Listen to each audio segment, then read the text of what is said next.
Entretenir une alliance incontournable tout en se montrant intransigeant sur les dossiers économiques. C'est le grand écart que tente de réaliser le président français en visite aux États-Unis. Emmanuel Macron a très clairement dénoncé les mesures anti-inflation appelées IRA prises par Joe Biden, jugées trop protectionnistes à Bruxelles. Elles pourraient même fragmenter l'Occident, a-t-il estimé, une analyse que ne partage évidemment pas la Maison-Blanche. Nos partenaires européens ont exprimé leurs préoccupations au sujet de l'IRA. Je pense donc que nous nous attendions à ce que le sujet soit abordé. En fait, nous nous en réjouissons.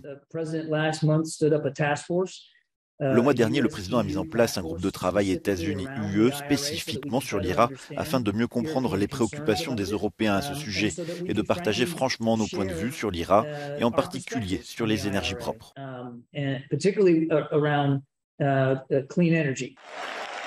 Si Emmanuel Macron s'est montré direct dans ses critiques à Washington, il n'en oublie pas moins de soigner une relation primordiale, notamment dans le contexte de la guerre en Ukraine. Juste après vous avoir vu être aux côtés du président Biden, c'est pour essayer ensemble d'être à la hauteur de ce que notre histoire a scellé entre nous, une alliance plus forte que tout.